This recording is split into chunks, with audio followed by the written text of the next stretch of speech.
Okay, so a brief theory from also from my foreman. So if you read the beginning of this week's parsha, you get you should, if you have ever read Torah, get a little bit of deja vu.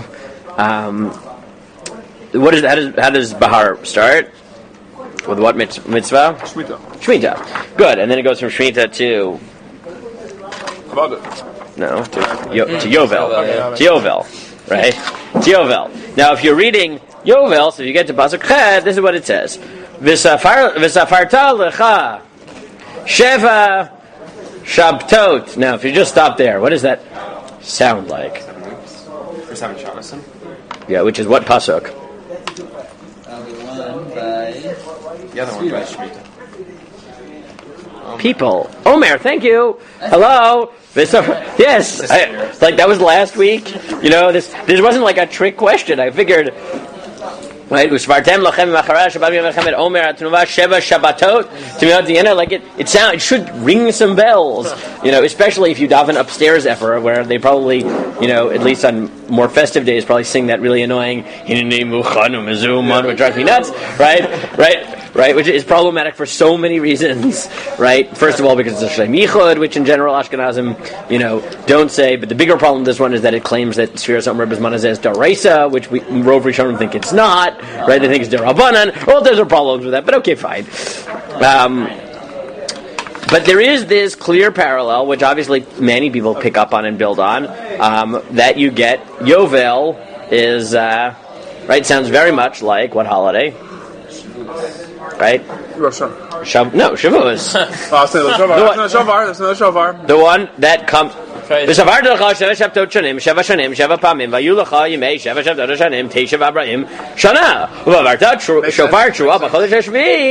You're right. Then we blow it on Rosh Hashanah, yeah, okay. Right?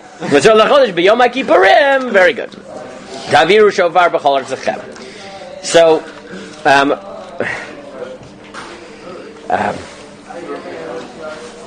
now, Ray Foreman claims that these psukim are the key to understanding where Chazal get the notion, which is never attested to in the Torah, that Shavuot celebrates what event? Matan Torah, which obviously never appears anywhere in Torah, right? The Torah never gives us a date for Matan Torah, right? Not an exact date. We know, right? Meaning, hence, even in Chazal, there's a machloket, right? Whether it is, right? What day? Whether it was Vav or Zayin of Sivan, right? Exactly. Days or Chodesh, right? The Torah doesn't give us an exact day. We know it's Pachot Yoter at the beginning of Sivan, right? But we don't have an exact date, and definitely that Shavuot should be counting up to it, right? Especially since it didn't when there was Kiddush HaChodesh Al Yidei Re'iyah, right? It would have to work out very precisely for Shavuot to fall out on the right day, right? Besides the fact that these are machlokas, what? It's around the day. Yeah, it's around the day, right? Which, okay, so that might give you a hint, but it's still a little bit weird that, you know, if I only had that, so it would be a little bit strange to say Shavuot is like President's Day. You know, it's like the Monday near Washington and Lincoln's birthday, because we no longer feel like those should be separate holidays, so we'll approximate it, right? Or like, I don't know, Thanksgiving. What is it? The third Thursday after the third Monday in November, right? Because if it starts on a Thursday, then it's not. Then it's the fourth. Yes, it's the. Yeah, Thanksgiving is the third Thursday after the third Monday, or something like that, right? Right? Because if November starts on a Thursday, right, then the third Thursday would be the 15th of the month, which can never be that early. So it's Nidche to the 22nd. It's early. Yes, it's like. Okay, I may be wrong. Clearly someone's going to listen to this and say, no, you're wrong on the lumdas of Thanksgiving. I really don't care, right? I don't care if it's the third Thursday after the third Monday or the third Thursday after the... I just don't care. You know, I really don't. And I don't care if Canadian Thanksgiving is the first Thursday in October. Like... Seem to care. No, Americans get annoyed in Canada because they have the stupidest holidays ever. Right? They're just like, ooh... Americans have President's Day. We like the idea of vacation in February. We'll have Family Day. That's nice. Yes, it's very nice. Anyways. Probably more than President's Day. What? Probably people care more than President's Day. I don't know. Anyways. But also, like in Canada, it's illegal to open a business on legal holiday. Whatever. Illegal? Yes, you can get fined. Whoa. They're very into their vacation. Anyways, not important. But it would be weird if Shavuot was like that, you know? Like, yeah, it is. What is it, by the way? Shavuot is like the, 50th day after the first day of Pesach, which approximately sometimes overlaps with the day of Matan Torah, and sometimes is off by a day. Right. But we'll celebrate it then. Like you could have just said. But so where did Chazal get the notion that this is a celebration of Matan Torah? So you could just say the Hemisora, right? That we have a holiday that, approximates it, and But Ray Foreman notes that there is a bit of a hint here in the Psukim, or a relatively strong hint in the Psukim, which is that it's clear that there is a conceptual connection, which you can build a lot on, between Yovel and Shavuot, right? Both of them are the celebration that follows the 50th, right? On the 50th something after counting of 7 sevens. Right. I mean, that's, as things go, relatively clear. And the culminating event of Yovel is what? Hint, the word I just said. Right? The Yovel. Right? The Tkiyat Shofar, which is called the, Yovel. Right? Good. Now, good. Where else do we have the Tkiyat Shofar, which is called a Yovel? And Matan Torah. Yeah. Bimshoch HaYovel Hema Yalu Bahar. Right? Right? Yes. Yep. Yes, it actually is. It's in Matan Torah, right? Bimshoch HaYovel Hema Yalu Bahar. Which means that the other, right, that you have, it's like this A equals B, B equals C, so A equals C thing, right? Which is if Svira Omer Shavuot sounds like Yovel, and Yovel culminates with the culminating event of post Matan Torah, right? Add to that the fact that we know historically, right, based on Psukim, that Shavuot falls out somewhere around when Matan Torah is, right? So then that would indicate that there is some, right, that may provide evidence for the fact that Shavuot is meant to celebrate Matan Torah. Of course, the corollary to that is that only makes sense if what else is meant to celebrate Matan Torah?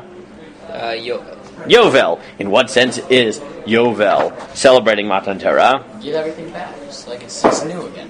It's actually it's a little bit more than that. But it's you give the land back. Why? It's God's. Yeah, because the message of Yovel is Kili Haaretz, that I own everything. Right? And therefore you have to give it back. It's not the fact that you give it back. It's that the ultimate message of Yovel is that as much as you're involved in this world, as much as you think you're doing, Kili Haaretz, in the end of the day it's mine and it goes by my rules. Right? Which if you needed something that would fundamentally commemorate the moment of Anochi Hashem Elokecha Asher Tzedichem Eretz Mitzrayim, right? I am God, and therefore these are the rules, and I'm going to make you my nation and give you rules in my land, right? Yovel is a pretty good commemoration of that fundamental relationship that we enter into God, which is, you're God, we listen to you no matter what. Right? And therefore, again, you can build on this, but I think the basic equation, which is, Yovel reminds us of Shemitah, but Yovel also reminds us of Har Sinai, and therefore they're connected, right? Which means that it points to the fact that Shavuot commemorates Har Sinai, and Yovel conceptually is connected to Har Sinai because Kili Haaretz is, in the end of the day, if I had to boil down the message of Revelation, of Matan Torah, is the world is mine, you do what I say, right? And this is my space, right? Then that would make sense. And just the last point, which I won't get into, maybe if you want to, we can do it more tomorrow, is what is the other story in Tanakh that is all about 7 sevens and a Yovel shofar?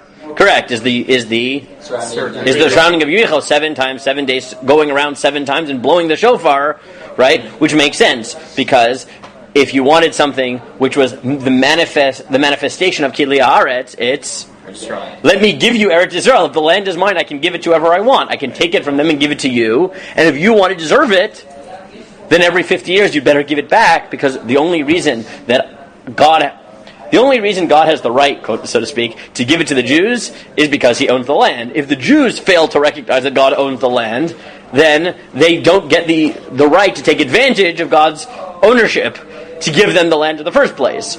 Right? And therefore it makes sense that message of Kili Haaretz is in a certain sense, encapsulating Har Sinai, but it's also going to be what gives us the permission to go around Yericho 7 times and get Eretz Yisrael. So the first battle of Eretz Yisrael, where God says, remember, I'm giving you the land, but it's still mine, and remember that as you now conquer, it makes sense that we're going to invoke Yovel, which itself invokes Har Sinai, right? It makes sense that God would throw those resonances in. Hence, the first battle you surround, right? 7 days, 7 times, and then the last day, right? On the 7th day, you go around 7 times. It's not 7 times 7, it's 7 on day 7, but it's 7, right? Ending in a shofar, right? Ending with the Jews getting the land, right? Which, again, should point in direction. And all those together point to certain sort of philosophical ideas that are fundamental in Eretz Yisrael, Matan Torah, in general. Okay?